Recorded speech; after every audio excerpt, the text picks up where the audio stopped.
Good morning. Ooh, wow. I guess I'm the opener.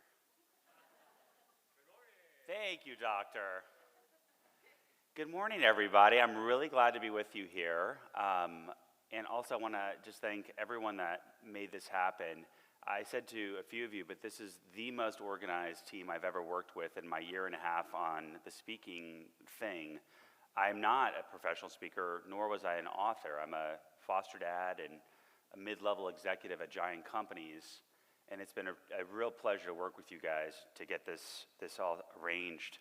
I thought I would start just reading for about 8 minutes out of my book. So, oh, that's my brother and sister. You're gonna get a slideshow. I always thought that was fun too. So I thought I'd read just for a little bit out of my book. Is that all right?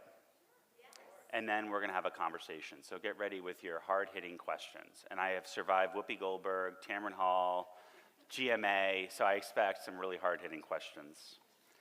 So my book is called A Place Called Home, and maybe someone will ask me what that is and why. And if we have time, I'll tell you alternative titles that I did not get to call it. Legal reasons. A Place Called Home. To my mother, who taught me to forgive and to conquer one impossible thing at a time. I will cry, just so we're all crystal clear. I think emotion is a superpower. I'm hungry. I've waited as long as I can, and I now scoop past my siblings and tug on my mother's jacket. She swats me away.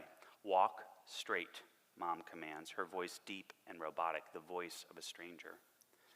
If we stop walking, we will freeze to death. It's Christmas in Manhattan, and the Midtown department store windows glow, each one a framed fantasy. My neck swivels as I pass, entranced by the rich golds, reds, and greens.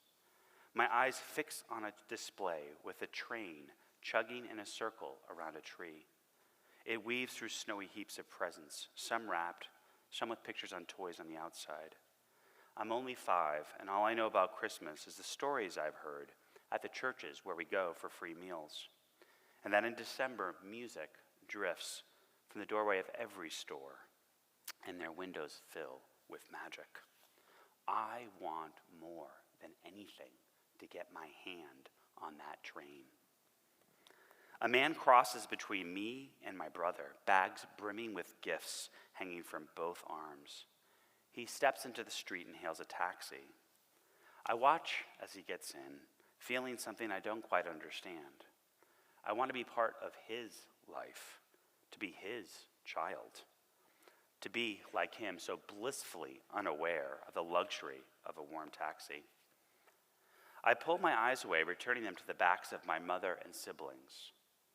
The most important thing is to never lose my family. Right behind Mom is Jessica. She's the oldest, 7 years old, and right behind her is Alex. My brother is constantly in motion, constantly talking, balancing on curbs and jumping up against walls. But not tonight. It's too cold. Tourists shove in all directions, still warm from wherever they got their last hot chocolates. On the fringes of this shiny holiday wonderland, in the dark alcoves and corners of the night, are people like us, passing like ghosts around and through the bright, clean tourists. We drift in circles, making our home everywhere and nowhere. We hunker down in the colorless crevices, in the gray shadows of gray buildings, in the gray city where the gray snow is piled. We are a gray people, fading to nothing. Hours pass. The sun sets over the apartment buildings, and I realize again that night is the worst time to be outside without a home. Mom stares straight ahead, lost in her own thoughts.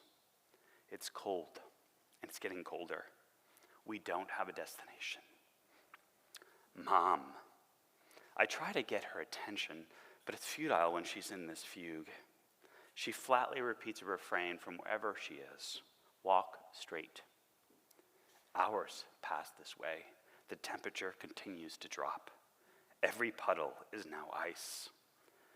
The city is frozen solid.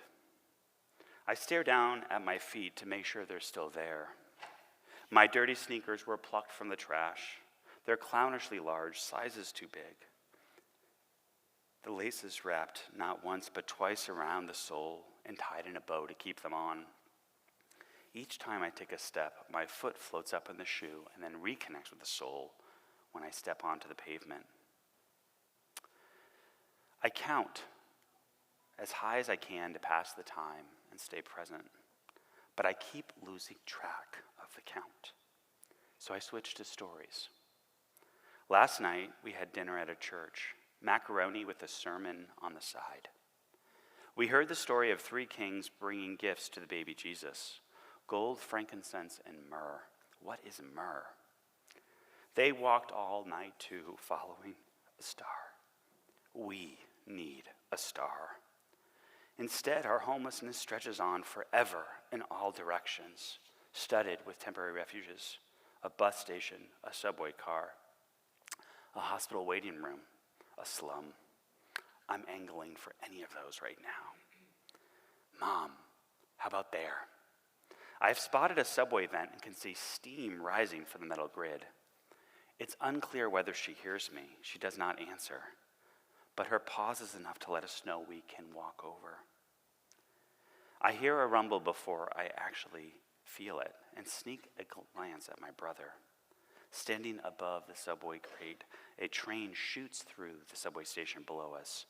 A warm, damp air envelops us. Yes, Alex whispers, and Jessica smiles. I could stay here all night, but other homeless people are there, trying to take our space. Mom shoos us on. Get over here, she says. Let's go, Mom says. To where, I wonder? We end up right back where we started, walking. Mom must be getting cold. Does she even feel the cold? I can't be sure. I look at my brother and sister. Jessica's steps drag. Alex, the troublemaker, is silent. We know to be obedient when Mom is in this mood. Mom, I say, we're close to the Port Authority. Can we go inside? Walk straight, they're after us, Mom says. She's always worried about people coming to get us, but they never come. And the 3 of us already understand that although there are real dangers, they are only in her mind. There's a calculation I make when I talk to my mother. Will she hit me, and is it worth it? When she's challenging an authority or beating up on one of us too much, I take the risk. I need to keep the family going. I try again. Mom, we should go inside. In my head, I'm saying so much more. I'm saying all of it. Mom, we're too cold. I love my sister. You're killing us. Wake up. I want to slap her with these words. I can't feel my feet. Mom, I can't breathe. Mom, I've stopped shivering. Mom, we're dying. Mom stops and looks at me, really looks at me for the first time in hours. She's going to hit me. Is she going to hit me? We wait in front of her. I can't yet navigate this world on our own. Not yet. Okay, Mom says. Victory. We're going inside. Somewhere, somehow, with new vigor, we march past fast food restaurants, hair salons, metal roll-down doors, everything closed. She must have a destination in mind. Does she have a destination in mind? We find ourselves outside a box of a building with black painted metal doors. It's hunkered down on the street like it's avoiding eye contact. Mom rings the doorbell and then bangs and bangs. The door opens and the warm air flows toward us. We surge forward, out of control, ice zombies. Lady, this is a men's shelter, the man at the threshold announces, blocking our way. Excuse me? Don't speak to me like that. My mom says something about a bombing in Ireland and nuclear waste falling on us out here. This startles the man into silence. They are at an impasse. I feel a surprising warmth move down my leg. Then the warmth quickly cools, and the smell of urine rises up to my nose. I hadn't realized that I had to pee or that it was happening, but now I use it. I peed my pants, I announced to them. The man looks at me for the first time, really looks. His dreads are neatly pulled back, his eyes bright. Like the man I saw getting into the taxi, I want to be this man too. I want him to protect me. I want him to protect my family. Like him, in the future, I want to be the person who controls who lives and who dies by giving them the warmth.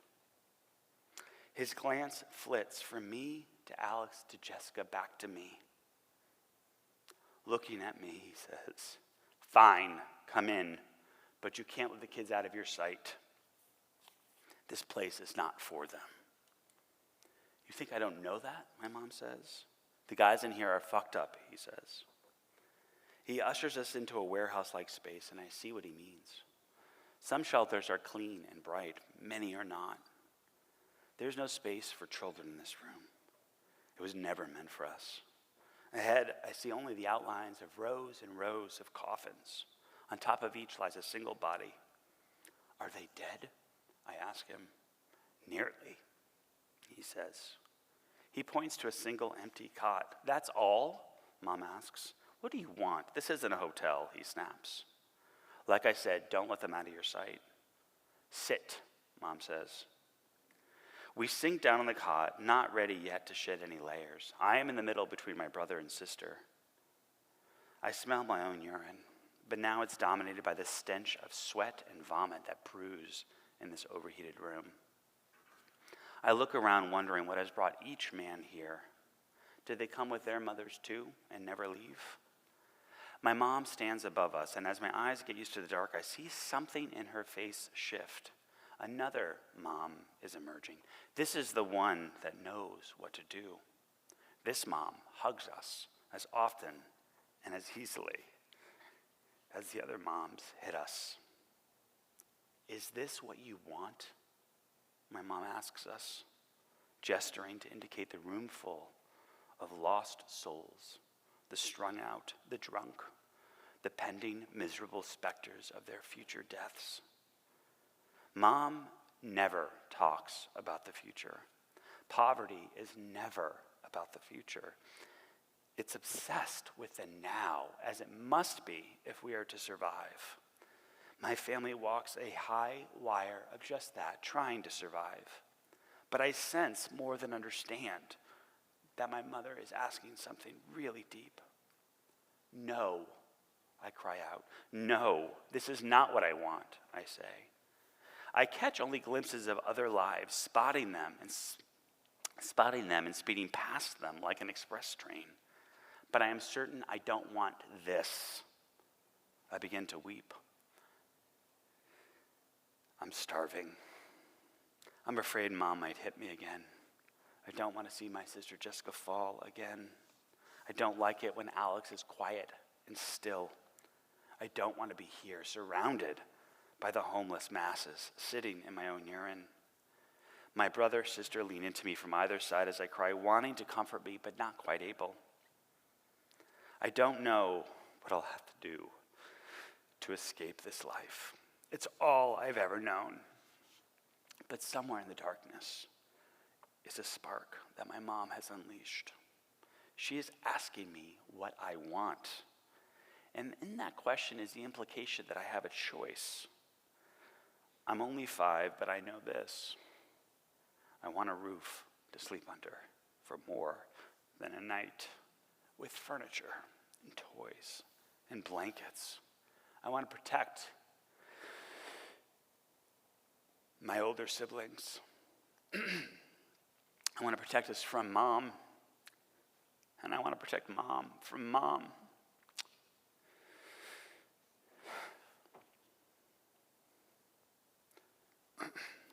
I want to be the man at the shelter who decides who lives.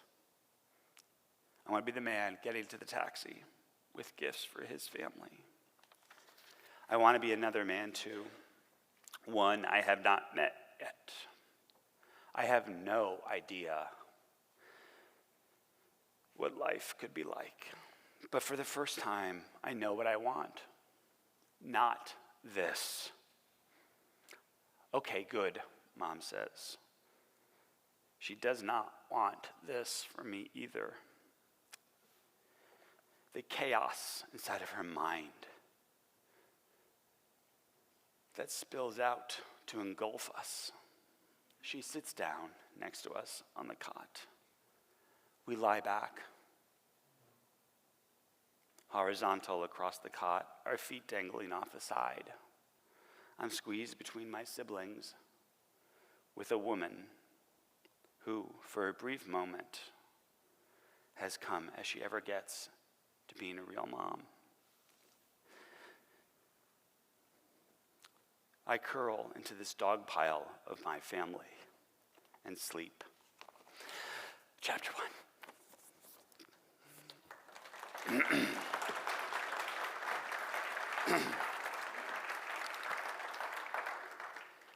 Whoa. 9 a.m., right? Deep stuff. Thank you for listening to most of chapter 1. I skipped some stuff, but I wanted to orient you why they are bothering you so early with me. And this just gives you a sense of many of the people that you serve or interacted with, and I wanted to share that with you to give you a little bit of grounding to what I'm now going to talk about for the next 7 hours. Right, Aaron? 7? Okay, perfect. I grew up in New York City, and in the mornings, my brother, sister, and I would beg on the platform of Grand Central. And can anyone guess why the mornings?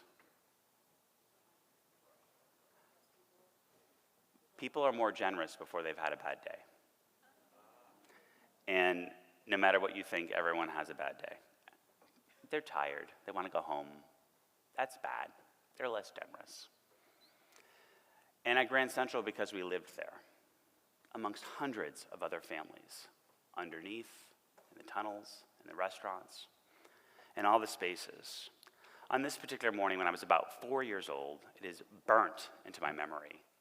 The crowd parted about 4 feet in front of me and then came back together behind me. Not a single person looked at me. If you're familiar with Grand Central, it was the Metro North train from Westchester County. And that's where the wealthy people lived. And I was always better at begging, so I was assigned that train every morning. No one looked at me, and the message was crystal clear. My family's life did not matter. My life did not matter. If I died or my family died down underneath, no one would care. No one would care. I was covered in filth. I understand why people would avoid me. I had uncontrolled face sores all over my face and body. I was wearing rank clothing. I looked like Pigpen from the Peanuts comic strip. I understood why people avoided me, but I also knew that whether or not a person gave me money that day would determine if my family ate and survived another day, and so I begged. In America today, there are 8.4 million children living in abject poverty, and for so many of them, the twin to that poverty is foster care. We can end the pipeline of poverty to foster care, to poverty, if we invest in the system, if we invest in the families. How? First, we need to recruit more foster parents who are well prepared and able by addressing the barriers that hold them back from fostering. We need to support all of the different issues that the biological or source families have, mental health care, employment, etc. We need to support foster youth as they transition out of foster care so they don't become homeless again.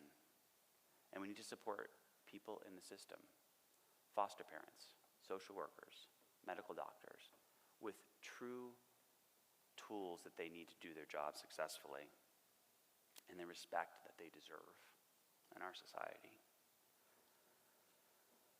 I recently went to my favorite, I love baseball, and I went to the Cubs, which is just a sad team, I'm sorry. It's just sad, but the best stadium in America. It holds 42,000 souls.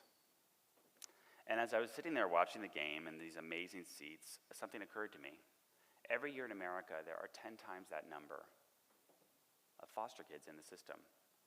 There are more than 450,000 foster kids in the system each year, but that's actually an undercount. Every year, roughly 700,000 children pass through foster care. 700,000. 10 years before I was born, you can do the math, we went to the moon. We decided that we would go to the moon.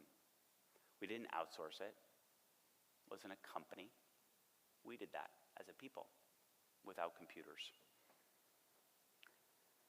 It is my belief that spirit in the American public is still right there in our grasp, that we can do big things together, that we can do anything we set our mind to.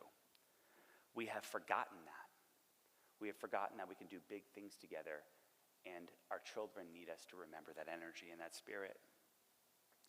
We could choose to end child poverty. We can go back to the moon. We can do that by investing in foster care, and that's what I want to talk to you about. I was 12 when I went into foster care for the final time, having survived starvation and near death at the hands of my mother. I thought I was saved.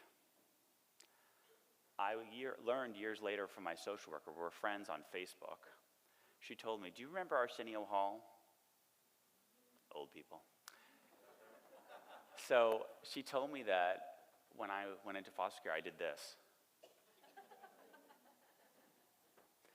I was the first kid, she said, that had ever been excited to be detained in her 30 years of being a social worker. And I said, "You're damn right I was excited." I thought I was saved. What I learned very quickly was that basement of hell was called foster care, and I was going to be in there for quite a while. With one exception, the violence and casual cruelty that I experienced are hard to fathom and can't even to talk about with you today. I was segregated from my brother and sister immediately. My first placement was a congregate care detention facility for young adult offenders. The youngest person was 16. I was 12. They were there because they were too violent or too troublesome or too mentally ill to be placed into foster care. I was there because I had been diagnosed immediately as gay. At the time, they called it gender identification disorder. Immediately, the violence and the reparative therapy began. I sought simply to survive, still gay. Reparative therapy is not a treatment. It is a torture and a violence that took me decades to overcome. From placement to placement in this system, I careened from one type of torture to another. I finally found a home in a traditional working class couple. They were not foster parents. To say that they were working class is being generous. They were poor.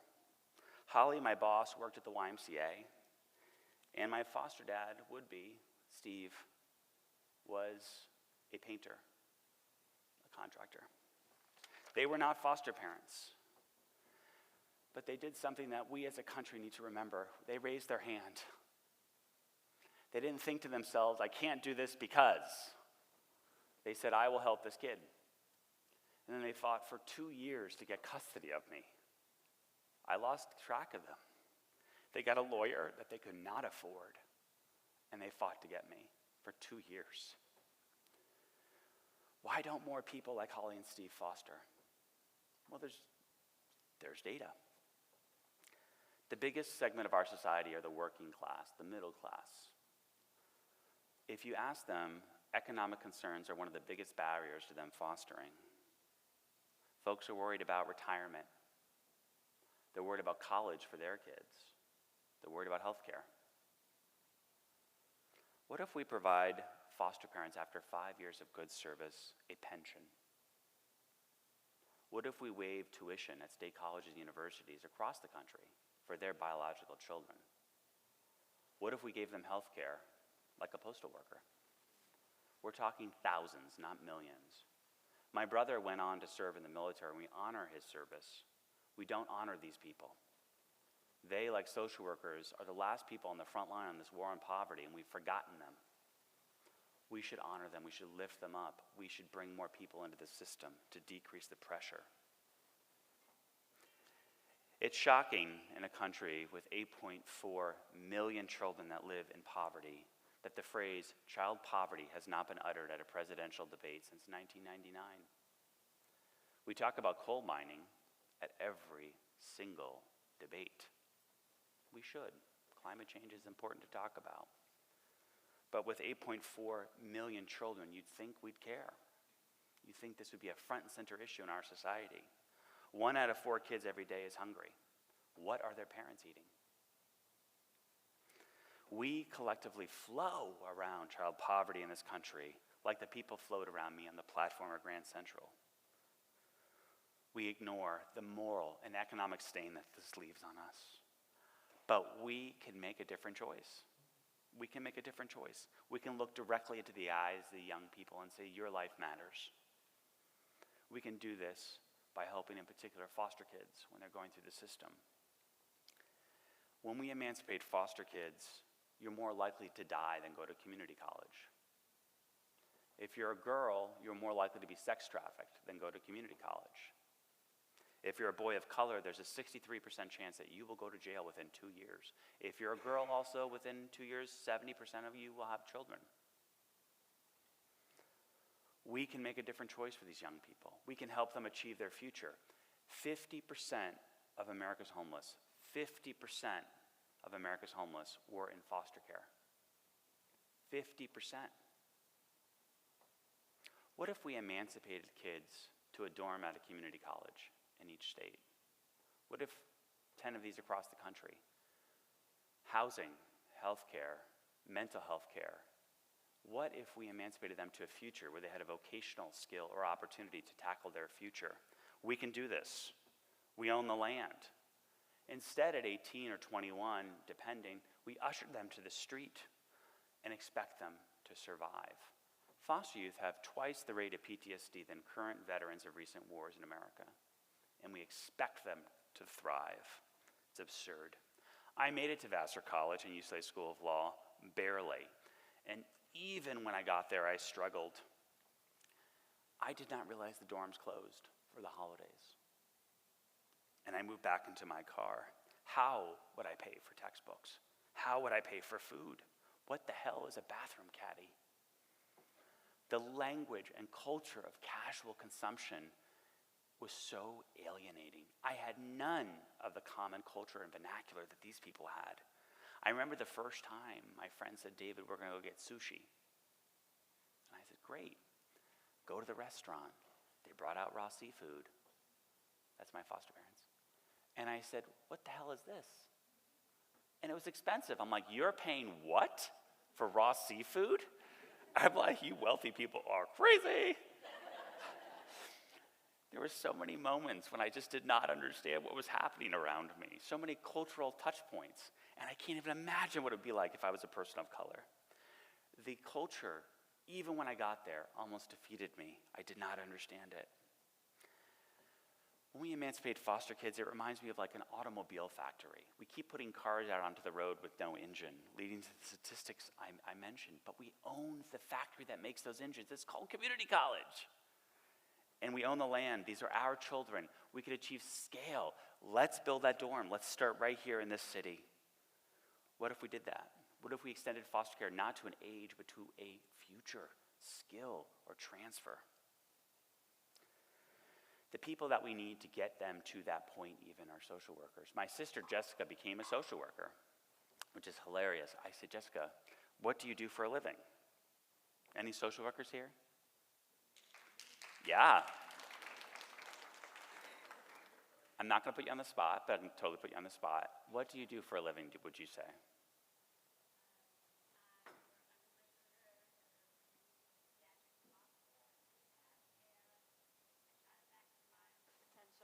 Maximize their potential. Pediatric hospital, social work, you try to maximize their potential. I like that. Okay. Yeah. Level of independence to ease the transition back to home safety. Well, you are much more articulate. You want to know what my sister said?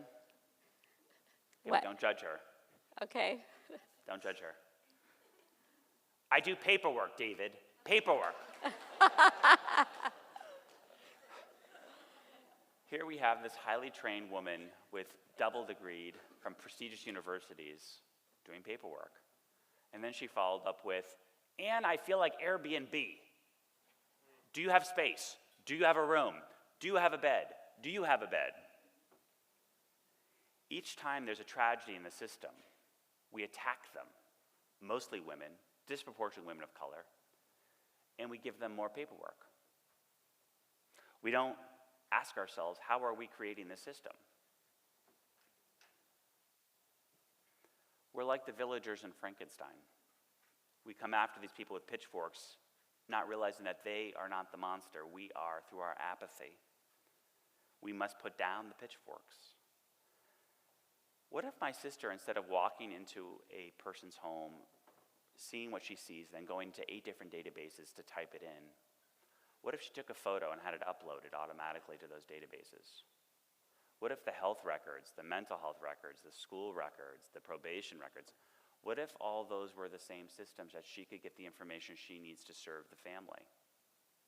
Instead, we have archaic tools and disrespect and denigration with a poorly paid profession for the very people that we need to be experts at what they do to facilitate these young people's future. Even more so, what if we respected them?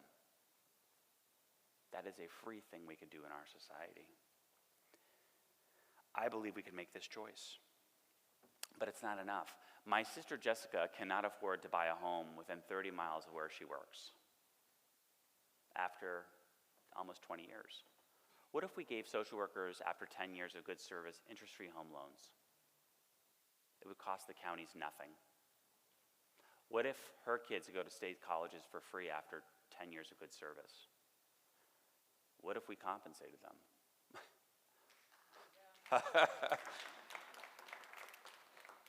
All of a sudden, you'd have the very people we need to be super good at their jobs, able to do those jobs.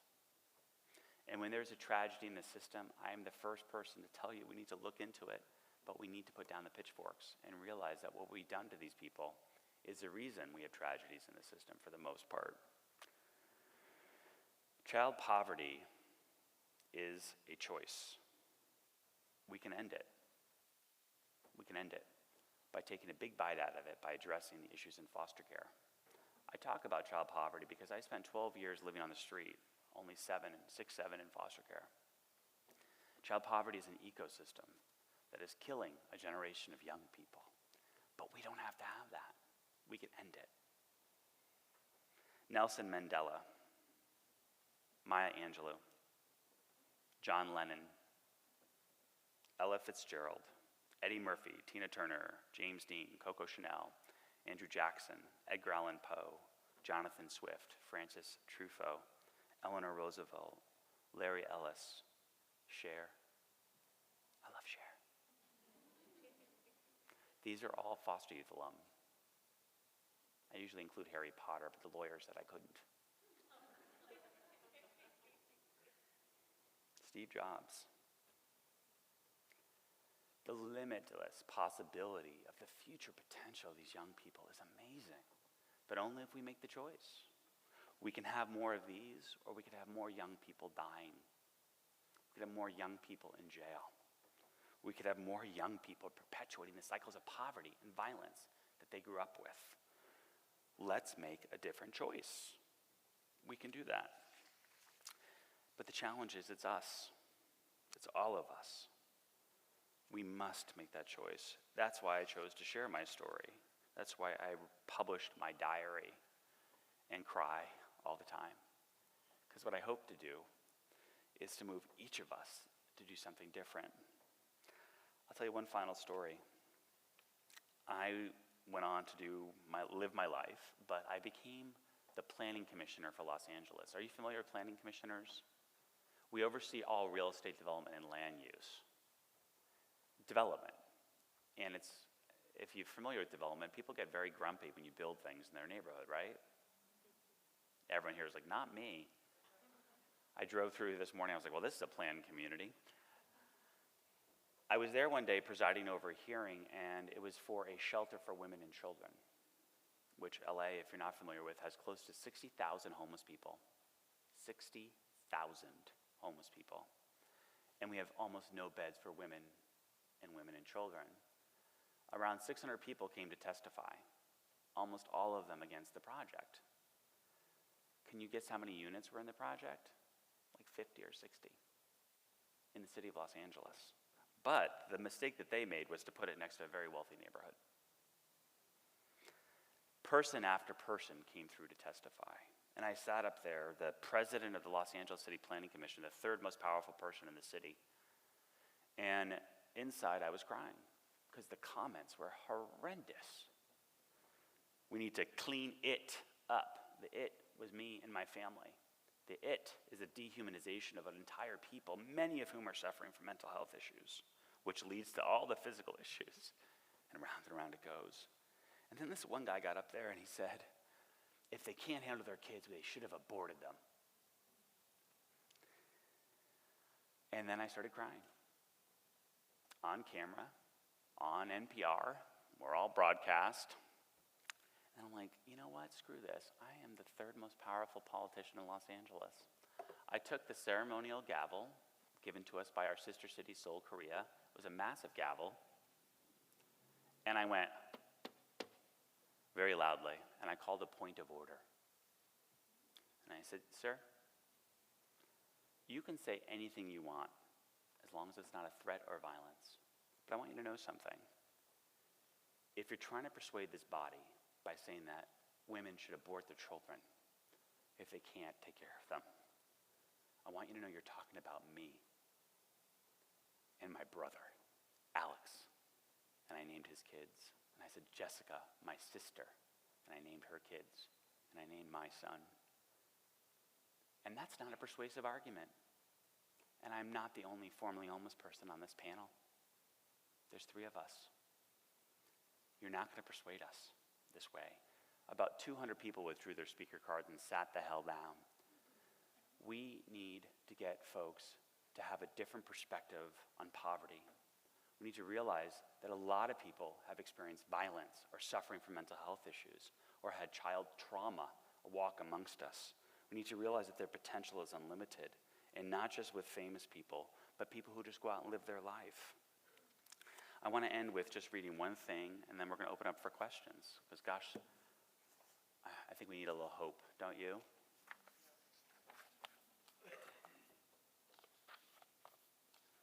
Get those questions ready.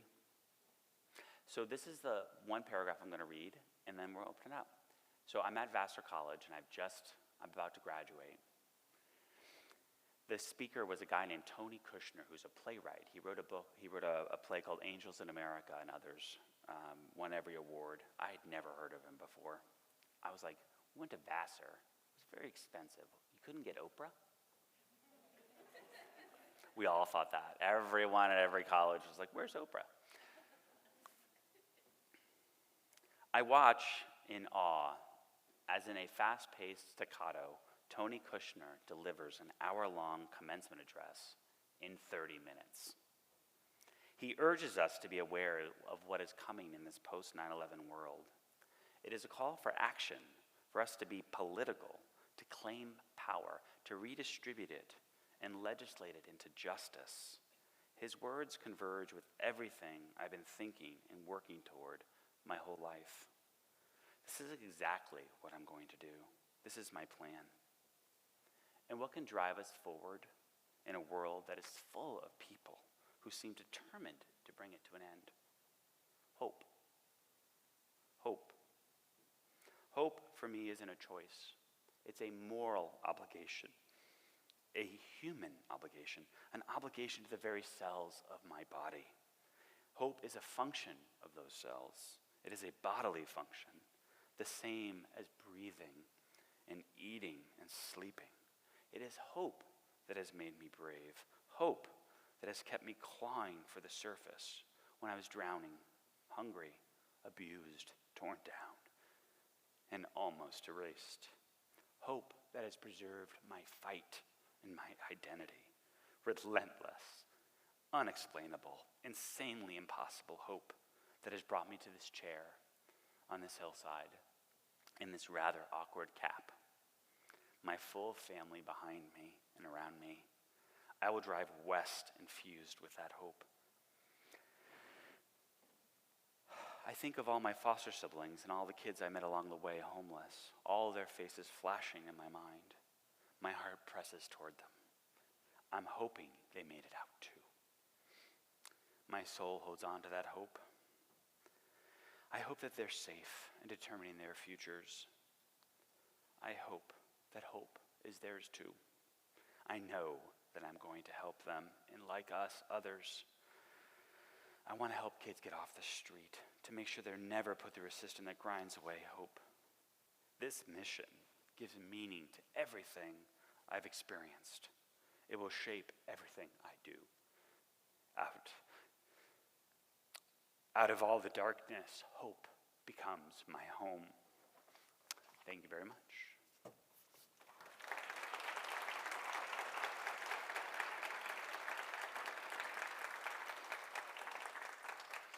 I included that photo because I really like that turtleneck. Those are my foster parents, Holly and Steve. They're a hoot. Steve is from northern New Hampshire, and I'll tell you a quick funny story about Steve. He taught me how to drive. And if you're familiar with people from northern New Hampshire, they're as emotive as this podium. He was a painter, and he was a chain smoker. And I used to go, when I was in foster care, I used to do all this blue-collar work and change oil and delivered heating fuel and plumbed and did all sorts of things. But Steve taught me to drive, and he had, do you remember a Datsun? Old people, I love you. So he had a Datsun, and it had holes in the floor because it was rusted out. And it had no power steering. And so one time he was teaching me to drive. He's like, you can back it out of the driveway, I'll watch. So I backed it out of the driveway. I ran right over the mailbox. And I was so afraid he was going to beat me up, so I hid under the steering wheel as if he couldn't find me. And he already knocked on the window, and he's like, I freaking hated that mailbox. Thank you. He put the cigarette in my butt. He was great. Steve expressed his love with chain smoking, and we're still very close. You're going to have one of those photos too, by the way. Anyway, that's Steve. This is me talking. I'd love to answer any questions or have a conversation or talk about anything you want. Yeah, please. I have a question regarding the foster system and where you are. Absolutely. I have a very good friend here in town. He's one of the largest litigation lawyers in town, and he's a foster child. Sure. He credits one teacher in high school who encouraged him to be on the debating team. He was a shy guy then, and so Yeah. to this day, I mean, he's in his 60s, and he'll say that teacher Yeah. made me, got me to where I am. So what was the catalyst that got you from Sure. Grand Central Station to Vassar? So she should have shared that a friend of hers here in town is is he single? Single, ready to mingle.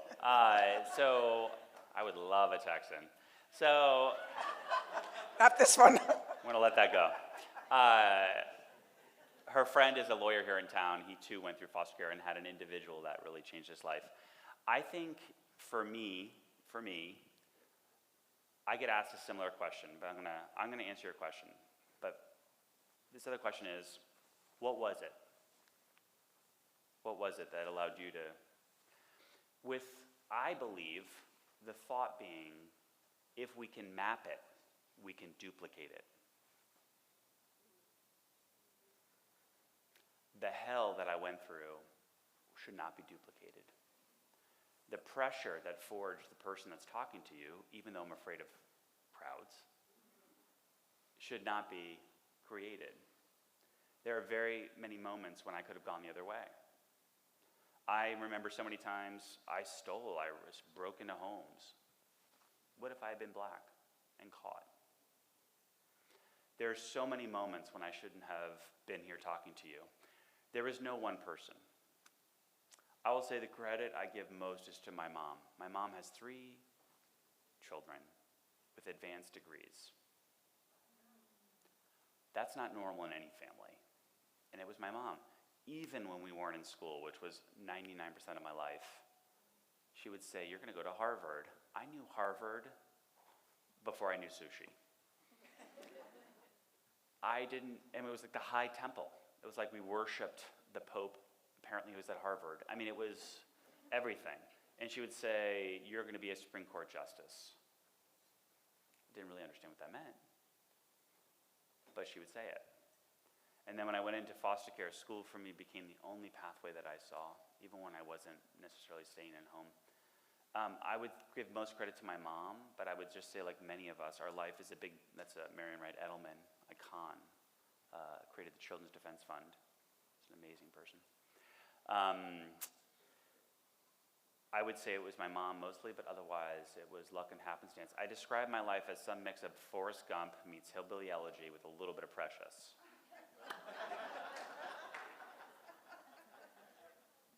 Any question? I have one over here. Oh, I'm going to start here. Thank you so much for your transparency. Have you been able to make any traction with the ideas that you've been discussing this morning?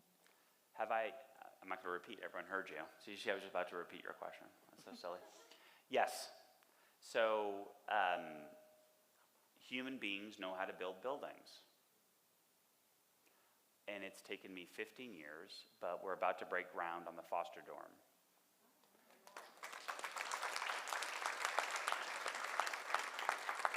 And here's the funny story about it. So yes, we're going to try and do it on campus. Do you get that? Pretty cute hand gesture. We're going to try and do it on campus. It's a little more complicated because building stuff on state property is always more complicated, but that's proceeding apace. Where we're going to break ground is I approached the Catholic Archdiocese in Los Angeles. Everyone told me I was crazy. I'm like, have you read their manual? It's all about God and helping people. I have a big empty lot here. It used to be a nunnery. There's no nuns anymore, so why don't we take this 35-year-old abandoned dorm and house children? They're like, no. I'm pleasantly persistent. If there's nothing else about my life, pleasantly persistent. Now it's a yes, and they're funding it. And they're funding it.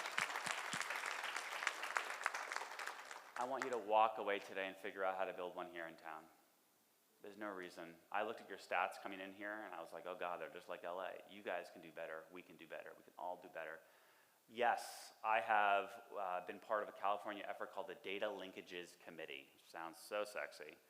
Essentially, it's to help social workers by connecting databases. It's not done yet, but, and I'm not the technical person to ask how this should happen. People keep telling me, oh, this database, I'm like, it's the laws of man, not physics. We can connect databases, people. And I'm going to, so help me God, get that done. So I'm working on this kind of stuff. The book has given me a new platform that I've ever had before. For whatever reason, politicians are listening, and I am talking. So yes, I'm really proud of the dorm idea. I do think that, for me, will transform how we emancipate children. And there's Hillary Clinton. I have a funny story about her if I have time. Any other questions? I saw one over here. Our first female president. Okay. What current programs are, in your opinion, the most impactful in LA that could be replicated in other major cities easily? For everything? For everything. Love it. I will tell you, I actually looked a lot about what was going on here because I don't want to come in like hot and heavy and, you know, guns a-blazing. Unfortunately, we have many of the same problems. You know, we're left of Mao, you're not. But we have many of the same problems. In my mind, the difference is, and I'm not saying for you all, but the difference is the way that we talk about it. It's a very important cultural shift that I think might, you know, when I click through and link to the articles that are written about the issues that y'all are facing, it's really interesting to read the language. I think when we talk about peoples in a certain way, it can lead to us having lower expectations in terms of capabilities. And therefore, when you expect mediocrity, you get even less. whatever you want to say about the City of Angels or the state of California, like we talk a good game. And I think that helps us elevate our game. So that's not a direct answer to your question, but it is something along the way. Do you guys know if you've extended foster care to 21? Go find out, because you need to. The federal government pays 99% of the cost for 18 to 21, but the state has to opt in. You can guess which states do or don't, based on some sort of belief. But I do think that's a program that would transform the lives of your community, just for instance. I think you're doing a lot of good stuff, though. I looked at access to higher education. You guys have a great program. What is it, the 10% program? You're doing a lot of good stuff here. But there are core basic things like extension of foster care that I would actually focus on. The other thing we did in California, for instance, is we gave foster youth an automatic right to food stamps from 18 to 20, I think 23. It's not this cumbersome process. Just when you leave, you're not food insecure, which leads to all sorts of things. So those are just some ideas. I mean, it's still government, so it takes a process, but yes.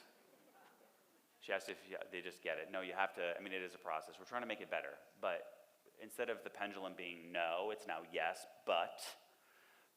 So we work on that. Chris? Oh, hi. Hi. I have two questions. Ooh, sneaky. One, can I give you a hug?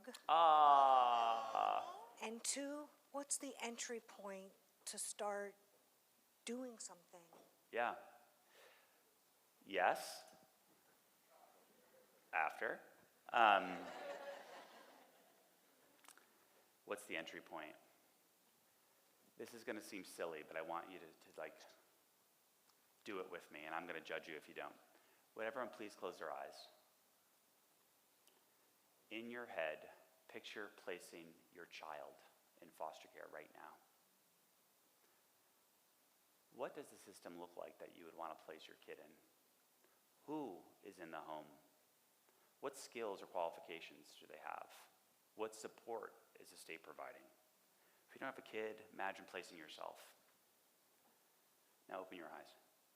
How far away from that reality is our reality? It's pretty far, but it's bridgeable. What I would say is we must start with our root thing. It's not popular what I'm about to say, but it's true. We're not going to have a bake sale our way out of poverty. Nonprofits are super important, but they're additive. They're not the thing that's going to fix things. The only way we can achieve change on a meta scale is government. Government is a sandbox that we create so we don't kill each other. It is the rules we live by so we can peaceably walk amongst each other. And it's also the way that we can change things on a meta scale. Religious institutions that fed me, nonprofits that sent me to school, all super important. But fundamentally, we have to stop denigrating it. We have to get back engaged in it. We have to stop fetishizing Washington, D.C. 80% of the boys of color in my hometown are identified as young as 10 years old that they will not graduate public school. That is a very stable statistic. Not one member of the school board has a kid in school. The Supreme Court is not sentencing young boys of color to ridiculous prison sentences for adolescent behavior. That's a local judge. They're all elected. We fetishize DC. We know what they're wearing, but we have no idea what's going on locally. So first is a root belief that when you hear someone make fun of an elected person or is cynical, cynicism should be a 4-letter word. How dare any of us be cynical about our collective project that we're all engaged in, whether or not you want to be. You're in this marriage with me.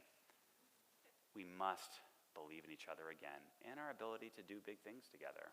That is the root, and it's free. So when you hear someone make fun of it, be like, what have you done? When's the last time you went to a meeting other than to complain for anything in the great state of Texas? The answer is going to be none and never. Oh, I don't know how to. I don't want to hear it. We figured out TikTok, y'all. We can figure out how to find out where the school board meeting is and then go there and ask a question. Hey, how do you integrate homeless kids into school when they show up without, outfits? Or what do you do to help biological parents who are in psychological crisis? You go to your county health board and ask that question. We fight about masks and we don't give a rat's patooey about children.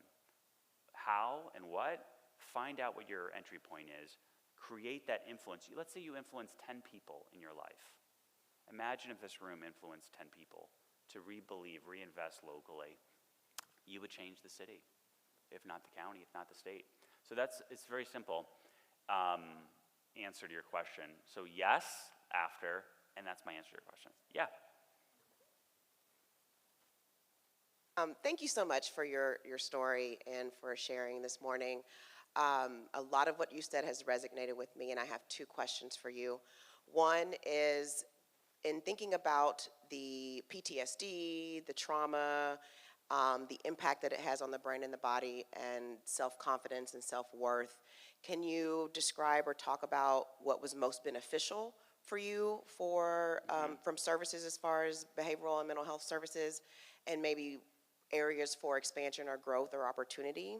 Sure. And then my second question is hope. I have done a lot of work recently in child suicide, and we know youth suicide is high among transitioning youth as well as foster care youth. My question to you is it possible to pour hope into someone, or does it have to come innately? Oh my gosh, that's my foster son. That's not. That's me. My foster son's name is Vince. So I think your first question is, what were the services that I received that helped, more or less? Mental behavioral health. Yeah. So I did not have high quality. I had reparative therapy and conversion therapy as my main course of treatment, which is what all my mental health services when I was in system centered around. So I can't say that I had a positive experience. I don't think that's the way it is anymore. I know it's not because I helped change the law. But I can't say that I had a terrific experience in that space. Neither did my mom, who was told to comply with this whole plan so she could get custody of her kids back, and she had an array of mental health issues. I'm now her guardian. She has a series of illnesses that are perfectly treatable, and she's in stable housing and doing okay now. I think first and foremost, it took me 37 years to get to a place where I could share much of this. Most of what's in the book, my brother and sister didn't know. I had never shared with my friends, anybody, even my ex-husband, and I still love him. I introduced him to his new husband. He's like, you can't do that. I'm like, who knows you better? They've been together 4 years. Very proud. Very proud. I have a funny story about Texas, too. I don't think I'll have time. But I did sign up with a matchmaker who's based here in Texas. So 37 years. Two things happened to me. One, I think I reached a place where I finally was able to realize that my way of dealing with the world wasn't right. When I was 12 years old and I went into that foster care situation, I was immediately set upon with sexual violence and mental health care that was not health care. And I decided that I had to stop crying. So between 12 and 37, I never cried. And I was at 37, my life started falling apart. And how I always pictured it was I'd take all these incredibly insane things and I'd put it up on a shelf. Because I needed to know what had happened in order to use it to survive it when it happened again, but I didn't have to feel it. I needed to know it, not feel it. And so I'd picture every time something would happen, I'd be like, okay, put it in the card catalog. When I was 37, my foster son took a sledgehammer to the shelf. All that stuff came off. He and his experience needed me to be vulnerable in order to help him deal with his own trauma. I never planned to be a foster parent. I never thought I had the capacity to, but he taught me. I also reached a place of health and wealth and security where I think deep in my core I finally got to the place where I wasn't afraid, that I knew I'd be okay, that I was okay. And I was able to start doing that. And then I also secured top-notch mental health care. I'm still in therapy. And it has made all the difference for me to be able to sit here and talk to you about any of this. Writing the book was profoundly cathartic. Profoundly cathartic. I felt like I came out, pun intended, about all of this. Does that answer your question?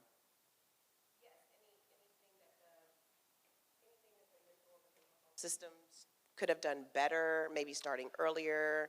And I'm asking because I used to Yeah. work in a residential behavioral health system. Yeah. We used to have a lot of foster care children, and they would come back 3 and 6 months, and we're medicating them and sending them back into the the same environment, medications. and it just, Yeah. I was medicated at times just to, without good cause. Here's what I would appreciate: honesty. You know, so many times people in the system, whatever role they had, lied by omission or what have you. Be present. Quite often I felt like I was a case. I don't expect anyone to, fall into love with me, but like, could you be present? We were talking about when a doctor interacts with a patient today, so often they sit behind their computer, and how intimate it is to be in an environment where you just feel like you're with a person who cares about you. Consistency. I don't know the number of people I had in the system that were my mental health providers. So I think those are 3 things I would say. Honesty, consistency. I mean, I think those things are probably, you seem like a person who already has those, but those are what I would say. And then also work on the system. I think when you, and I don't know this area, I find in a lot of jurisdictions that they are very poorly paid. The people that provide mental health services, they're very poorly paid. They have an incredibly stressful job. And like the people I talked about, the professions, we need to lift that up. If you don't have good mental health care, none of this is going to matter. So that's what I would say. Change the policy. I think we have a few more questions. Are we done time-wise? A few more questions? We'll go over here, and then we'll come right to the middle. Hi. Thank you. Hello, I'm Stacy. I live in downtown Chicago, so go Cubs. And there's a lot of folks that are experiencing homelessness there. Yeah. I try and do my part by helping when I can. One of the things, and I love that you talked about wording and language and how we use it, is I always ask their name, because I feel like the dehumanization of people is rampant in a lot of areas, but especially in this one. So I just was curious. I love that last question about, what can she do as a Absolutely. healthcare worker. But as a person just walking down the street, from your perspective, what do you recommend as one simple step that I can take to help someone not feel like they're unseen or feel like hopeless? Absolutely. Great question. So I would start with kind of the mental revolution. So today, the majority of people, no one in this room, we walk by and we avert our eyes. And we say to ourselves, I can't because. I can't because I'm afraid of that person. I can't because I'm tired. I can't because I'm giving to this other thing. I can't. And what we need people to do is to say, it's perfectly fine if you're not comfortable in that situation not to help. I'm not going to force someone to do that. What I would say is then go ask yourself, instead of I can't because, can you make that a comma? But I will do X. So either, you sound like you're already modeling this, but the people around you. So if I'm not going to help this homeless person, can I educate myself? Once a month, can I put in my calendar for my family civic participation? So Saturdays between 10 and 11, once a month, we're going to read the paper together. We're going to go to a meeting. We're going to volunteer. We're going to inculcate the values that you live into the next generation. Can you put an hour a month? Can you do it once a year? So we need the revelation and the revolution of I can't because has to stop. We are America. We're better than this. We're better than this. We should now have a permanent class of 8.4 million homeless children. 8.4 million. And by the way, that is a crappy definition of poverty. It's probably double that. And it's permanent. What are we doing? And I think it's that mentality. Government's terrible. We're going to have a bake sale and end poverty. And I can't help this person because. Those 3 things are leading us to the place we are today as a society. kids in poverty is not an issue of purple and red and blue. It doesn't matter. Kids don't have a political party. We just need to have that revolution. What I would say to you, because you're a little bit more advanced, you're getting your doctorate. Are you a doctor already? Okay. I should be careful, this room, full of them. You're doing it. What bothered me, what was so dehumanizing, was people didn't look at me. And I give money. The answer is you should give to charities that help lift people up. Totally true. Helping an individual, it's ambiguous if it helps ultimately. I don't care. I give. I'm not going to go buy them a sandwich. That's some people's philosophy. That's totally fine too. Just give them money. Who am I to judge? Get what you need to get. And by the way, I'm giving them dollars. So it's not the policy answer that I think society needs to strive for, but it is what I do because of the way that I lived and how vital the generosity of an occasional stranger was. But I think that answers your question. I feel good about that answer. Okay. Polka dots. Thank you for being here, and I resonate with a lot of things that you said, but as I work in the finance area of healthcare, I'm with the Harris Center for Mental Health, and I'd like to hear a little bit about your experience with insurance payers. And you said you have that you have now secured mental health. Is that because you have paid for that yourself, or is it because you do have insurance that will cover mental health? Because that's where we have our biggest challenge. Sure. Is that a lot of people who need mental health services, they can't get it through their insurance. Do you know what I've always been perplexed by? When you think of a car, you take the car to get fixed. What I've never understood about healthcare is it's as if we can subdivide the human being. I have to have my eye insurance, I have to have my dental insurance, I have to have my mental health care separately covered. It's always bizarre to me, and I have to have multiple policies, and I'm always like, wait, what? And then there's long-term care and all these things. It's we look at a human being, we're we're gonna segment you. No, it's all messy and integrated. We're a big bag of water. Right? And so we don't have to live like this. Let's change that. I think it's patently absurd that we segment this out, and my deductible for mental health care is unbelievable. It's insane. But if I want a pill, no problem. Pills are great. Took one this morning. Took 4. So, vitamins. Special vitamins. So we could change that. So first of all, I refuse to let the status quo as if it's handed down from a mountain on a tablet. This is what we made up, y'all. We don't have to live like this. So continue to agitate for policy change where healthcare, including mental health care, is integrated. It is the engine that drives the car, and we are absurd to think otherwise. Nothing else is going to work if you are not there stably and happy and treated. So when I talk to folks, I'm always like, well, we shouldn't really segment the human being, So I want us to change that. That's number one. How did I do it? I didn't do it till I was in my late 30s. First of all, I had so much PTSD and so much trauma that I thought, gosh, if I begin to unpack this box, I'm going to become a disaster. And the way that I got through things, what I always used to say to myself, none of that matters. You're just going to keep going forward, keep going forward, keep going forward. Turned out it did matter. That I had built this beautiful giant boat with an enormous sail, and I was moving, but it turned out my anchor was set, and I was moving very slowly. My life since I was 37, I know you're you're 38? I'm actually much older. Has been so much more rich. The experiences that I'm open to, the love that I didn't realize I was numb to, has changed my life. And so it took health and wealth at a certain time in my life, and also, candidly, a maturity. To be I have to take care of this. I'm not going to be able to run a marathon if I don't train. Life is a marathon, and I need to train. And part of that is getting this house in order and realizing that all that stuff is sitting inside of you, and it is toxic, and you need to start groping through it. And so I have. But it's a place of privilege. Like, I'm not going to lie to you.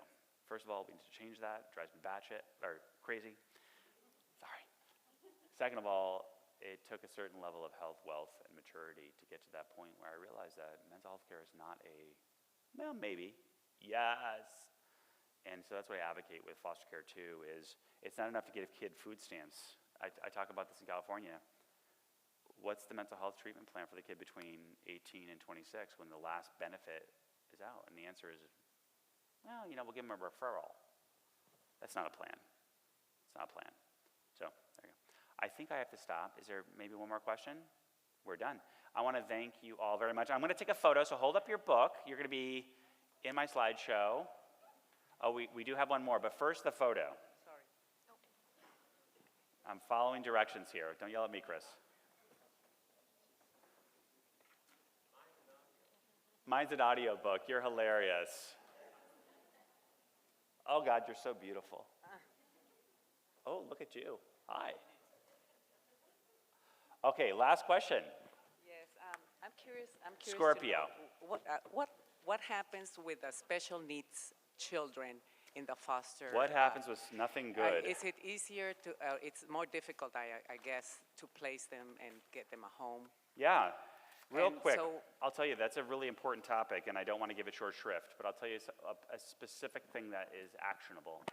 I founded a nonprofit called Fostermore. It's fostermore.org. I worked in media for 15 years. I have an Emmy and I have 2 nominations, and I made stories. And what I remember so specifically being is like, do you know, where do we recruit foster parents from? Bus benches, church circulars, chit-chat in people's communities. Thank God people foster. Thank you. Why don't we get more people to do it? Why don't more people do it? So what I did is I created a whole media process. It's on my website. You can check it out. And one of the efforts, in addition to donate your small talk, which is free, we can all do that, was to use it to recruit foster parents. So right now, agencies, it's like Uncle Slavashlov's cousin did a brochure, and we're going to use that to recruit. What if we use the same marketing techniques we do to sell you an iPhone that you probably can't afford? Or fire Cheetos. My foster sons are eating these Cheetos in my house. Disgusting. What is in those? I don't understand a single ingredient on the bag. I'm like, I have a doctorate. I'm like, what does that even say? So I thought, gosh, what if we use modern marketing techniques to go after people to foster? And then we did that. And I'll tell you one particular project, 38 seconds, Chris. We were called by Georgia. We had the contract for most of California to do a very specific pilot project. We were doing it to recruit foster parents. Georgia said we need to recruit people who will have foster parents who can handle and will accept kids with disabilities. And they used different language. I don't remember the language. I said, okay, no problem. So we took a couple $1,000s. I created a culturally competent spot, PSA, and then I used modern marketing. I went and stalked you. I looked for double-income households with a empty nest family that recently had a child with, like, let's say, spectrum disorder, who is now independent-ish. And I was able to get my ad right in front of their Facebook, on their NewYorkTimes.com, on their Georgia Peach newspaper, whose name escapes me. Everybody with that profile, I bought the data set. All of our data is for sale, y'all. That's how you went and watched Moana. We made you. That's how we should start changing the policy. The average cost of recruiting that type of family is around $1,200 to $6,000, depends on the country. We did it for $30. Each lead was down to $30, and that was an ad buy. It took no time at all. We made one ad, and then I reskinned it for other parts of the country. We need to wake up and use modern marketing techniques to address the needs of our population and change hearts and minds and policy. They are literally going to shoot me if I don't get off the stage. Thank you all very, very much.